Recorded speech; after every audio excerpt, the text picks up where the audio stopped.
2월 14일 오늘의 말씀은 마태복음 11장 1절에서 15절입니다. 예수께서 12제자에게 명하시기를 마치시고 이에 그들의 여러 동네에서 가르치시며 전도하시려고 거기를 떠나가시니라. 요한이 옥에서 그리스도께서 하신 일을 듣고 제자들을 보내어 예수께 여짜오되 오실 그이가 당신이오니이까 우리가 다른 일을 기다리오리이까. 예수께서 대답하여 이르시되 너희가 가서 듣고 보는 것을 요한에게 알리되 명인이 보며 못 걷는 사람이 걸으며 나병 환자가 깨끗함을 받으며 못 듣는 자가 들으며 죽은 자가 살아나며 가난한 자에게 복음이 전파된다 하라. 누구든지 나로 말미암아 실족하지 아니하는 자는 복이 있도다 하시니라. 그들이 떠나매 예수께서 무리에게 요한에 대하여 말씀하시되 너희가 무엇을 보려고 광야에 나갔더냐? 바람에 흔들리는 갈대냐? 그러면 너희가 무엇을 보려고 나갔더냐? 부드러운 옷 입은 사람이냐? 부드러운 옷을 입은 사람들은 왕궁에 있느니라. 그러면 너희가 어찌하여 나갔더냐? 선지자를 보기 위함이었더냐? 옳다.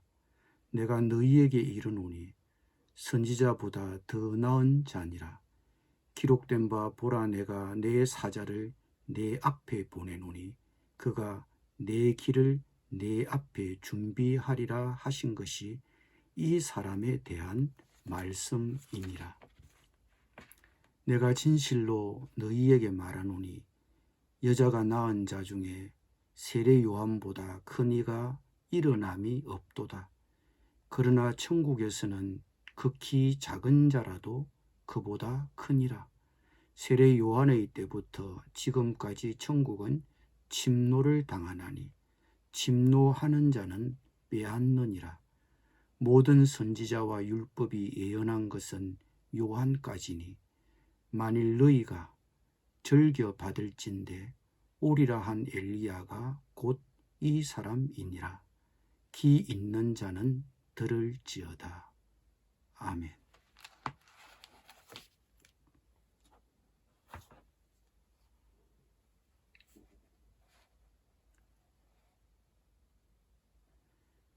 헤롯의 미움을 받은 세례 요한은 투옥되었습니다.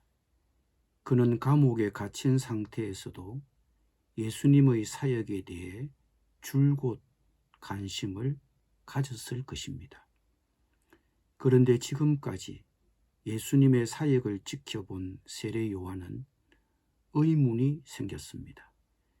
그가 기대했던 예수님의 사역과 예수님이 행하신 사역 사이에 거리감을 느끼지 않을 수 없었기 때문입니다. 그는 예수님이 오시면 먼과 싹 달라질 것이라고 기대했습니다.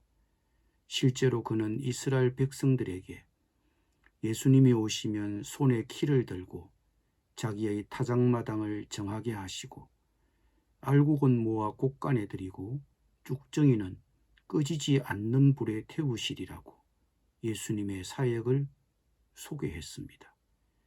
그는 예수님이 오시면 심판을 행하실 것으로 기대했습니다. 하지만 정작 예수님이 행하신 일에 대한 소식은 심판의 대상이 되어야 할 사람들을 심판하기보다는 주로 병자들을 고치는 기적들이었습니다. 그는 이런 의구심을 해소하기 위해 예수님께 자기 제자들을 보내어 여쭈었습니다. 요한이 옥에서 그리스도께서 하신 일을 듣고 제자들을 보내어 예수께 여짜오되 오실 그이가 당신이오니이까 우리가 다른 일을 기다리오리이까. 오실 메시아가 주님이십니까? 아니면 저희가 다른 분을 기다려야 합니까? 상당히 도전적인 질문이었습니다. 이런 요한의 질문에 대해 예수님은 내가 맞다, 아니다라고 대답하지 않으시고 메시아가 오시면 어떤 일을 하게 될 것이라고 예언했던 이사야 35장의 예언을 들려주었습니다. 그때 맹인의 눈이 밝을 것이며 못 듣는 사람의 귀가 열릴 것이며 그때의 전언자는 사슴같이 뛸 것이며 말 못하는 자의 혀는 노래하리니. 내가 와서 이 이사야의 예언이 성취되고 있지 않느냐고 자신이 메시아라는 성경적 증거를 제시하시면서 예수님은 세례 요한의 의문에 대답해 주셨습니다. 즉 예수님은 세례 요한이 메시아에 대해 가졌던 기대와 성경의 예언과는 거리가 있다는 것을 지적하시면서 누구든지 나로 말미암아 실족하지 아니하는 자는 복이 있다고 하셨습니다. 때로 우리 스스로도 예수님의 정체에 대한 의문을 가질 수 있습니다.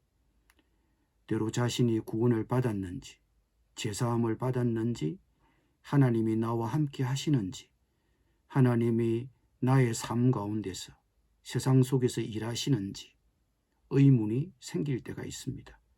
그때는 성경을 펴서 읽으십시오.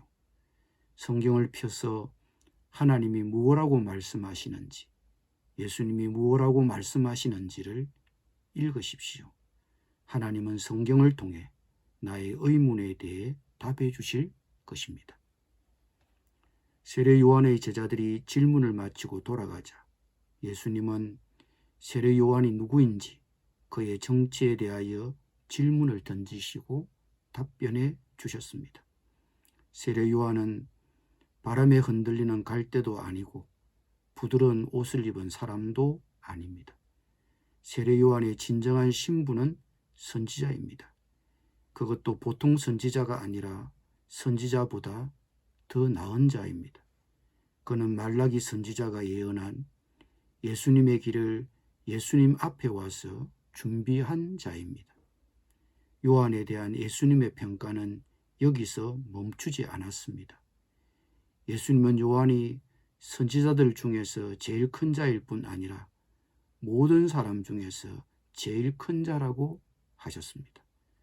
물론 예수님의 이 평가는 세례 요한의 개인적인 능력보다 하나님의 계획 안에서 그의 역할에 관한 것으로 보입니다. 예수님은 그가 의심한 일로 인해 그를 작게 보지 않으셨습니다. 하지만 지극히 작은 그리스도인이라도 요한보다 훨씬 더 큰 특권을 누리게 될 것이라고 하셨습니다. 그러나 천국에서는 극히 작은 자라도 그보다 크니라. 세례 요한의 때부터 지금까지 천국은 침노를 당하나니 침노하는 자는 빼앗느니라.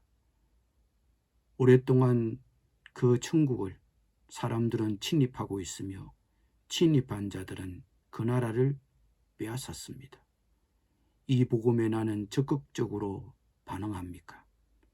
적극적으로 반응하는 자들은 그 나라로 침입해 들어갑니다. 천국의 문 앞에서 들어가고픈 절실함을 가지고 있습니까? 그런 자들에게 천국의 문은 열려 있습니다. 그런데 천국의 문 앞에서 방관하고 배회하는 자들에게는 그 천국의 문은 닫혀 있습니다. 기도드립니다.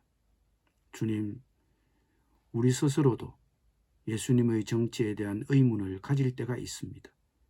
때로 자신의 구원의 확신에 대해서, 제사함에 대해서 하나님이 나와 함께 하시고 하나님이 나의 삶 가운데서 함께 하시는지 의문이 생길 때가 있습니다.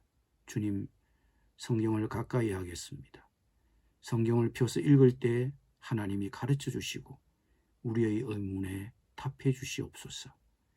예수님의 이름으로 기도드립니다.